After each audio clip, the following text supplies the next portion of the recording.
तो कैसे हैं आप लोग? चलिए बात कर लेते हैं आज दिन भर सोशल मीडिया पर ट्रेंड करने वाली खबरों की। सबसे पहली और बड़ी खबर थाईलैंड से आ रही है, जहां पर BIMSTEC समिट के दौरान पीएम नरेंद्र मोदी ने बांग्लादेश के चीफ एडवाइजर मोहम्मद यूनुस से मुलाकात की। लेकिन सवाल ये है, क्या इस मुलाकात का हक बांग्लादेश को था? वो बांग्लादेश जहां हिंदुओं का खून सड़कों पर बह रहा है, मंदिरों को तोड़ा जा रहा है और महिलाओं की इज्जत लूटी जा रही है। वो वही यूनुस है जो अपनी कुर्सी बचाने के लिए दुनिया को झूठ परोस रहा है कि सब ठीक है। लेकिन सच क्या है? सच ये है कि बांग्लादेश आज कट्टरता का अड्डा बन चुका है। शेख हसीना के जाने के बाद बांग्लादेश में अस्थिरता बढ़ी है और यूनुस की सरकार इसे रोकने में नाकाम दिखाई दी है।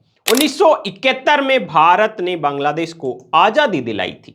उस दोस्ती की नींव पर आज सवाल उठ रहे हैं। उधर यूनुस का दावा है कि वो शांति चाहते हैं, पर उसकी चुप्पी और हाल के फैसले जैसे चीन से नजदीकियां भारत के लिए चिंता का सबब है। फिर भी पीएम मोदी ने संवाद का रास्ता चुना। यह मुलाकात एक मौका है बांग्लादेश को अपनी गलतियां सुधारने का। भारत ने दोस्ती का हाथ बढ़ाया है, अब बांग्लादेश की बारी है कि वो इस रिश्ते को सम्मान दे, शांति का रास्ता चुने, ताकि दोनों देश मिलकर आगे बढ़ सके। अगली बड़ी खबर की बात करें तो लोकसभा के बाद राज्यसभा में भी वक्फ संशोधन विधेयक 2025 पास हो गया है। उच्च सदन में इसके पक्ष में 128 वोट और विरोध में 95 वोट आए। ऐसे में अब यह बिल राष्ट्रपति की मेज पर जा चुका है, जहां से हरी झंडी मिलते ही यह कानून में तब्दील हो जाएगा।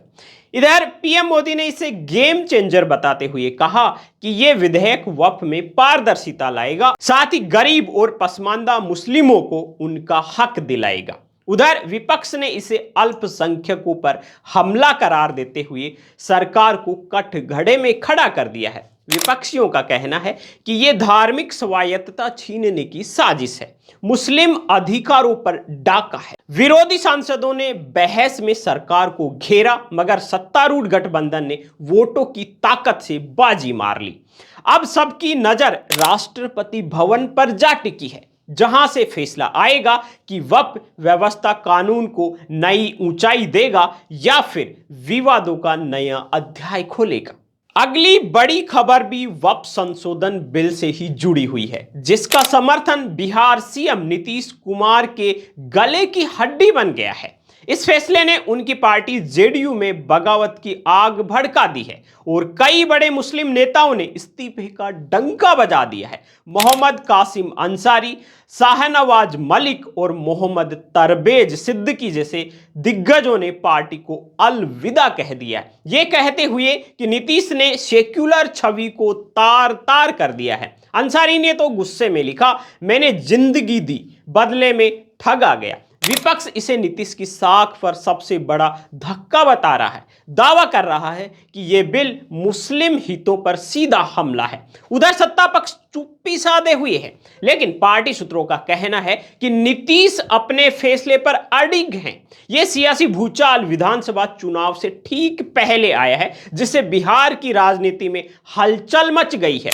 अब क्या नीतीश इस तूफान से निकल पाएंगे या ये सियासी पारी का अंत है? आने वाले दिन बता देंगे कि यह बिल उनके लिए वरदान बनेगा या अभिशाप। अगली बड़ी खबर की बात करें तो डोनाल्ड ट्रंप के नए टैरिफ ऐलान ने अमेरिकी शेयर बाजार में भूचाल ला दिया है। गुरुवार को इस ऐलान के बाद बाजार 6% तक गोता लगाता हुआ नीचे आ गया और मार्केट कैप में करीब $2 ट्रिलियन का नुकसान हुआ। बात करें बड़े दिग्गजों की तो उनमें से एप्पल और नाइकी सबसे ज्यादा प्रभावित हुए। दोनों के शेयर 15% तक टूट गए। इधर भारतीय बाजार भी इस झटके से अछूता नहीं रहने वाला, क्योंकि कई सेक्टर अमेरिकी अर्थव्यवस्था पर निर्भर हैं। इस बीच कुछ विशेषज्ञों ने भी चेतावनी दी है कि लंबे समय तक टैरिफ युद्ध चला तो छोटे कारोबार और नौकरियां खतरे में पड़ सकती हैं। हालांकि भारत इससे निपटने के लिए कई रास्ते तलाश रहा है, जैसे सरकार WTO में इसकी शिकायत कर सकती है, घरेलू मांग बढ़ाने पुराने और नए बाजारों जैसे यूरोप और मध्य पूर्व पर फोकस किया जा सकता है। मॉर्गन स्टैनली की रिपोर्ट भी कहती है कि भारत की अर्थव्यवस्था इस झटके को झेल सकती है क्योंकि हमारी घरेलू मांग मजबूत है। तो ओवरऑल भारत को अब स्मार्ट कूटनीति और आत्मनिर्भरता की राह पकड़नी होगी, नहीं तो यह टैरिफ हमारी अर्थव्यवस्था को गहरी चोट दे सकता है। तो ये थी दोस्तों आज की टॉप ट्रेंडिंग खबरें। इन खबरों पर क्या है आपकी राय, कमेंट करके हमें जरूर बताइए। ये खबरें आपको रोजाना शाम को मिलती रहेंगी हमारे चैनल बीएन हिंदी पर। अभी यूट्यूब में सर्च करें बीएन हिंदी और हमारे चैनल को सब्सक्राइब करें, बेल आइकन को प्रेस करें, क्योंकि ये एक इंफॉर्मेटिव वीडियो है। तो इसको अपने दोस्त, रिश्तेदारों, फ्रेंड, फैमिली सभी के साथ शेयर कर दें। वीडियो को अभी तक लाइक नहीं किया है तो लाइक कर दीजिए।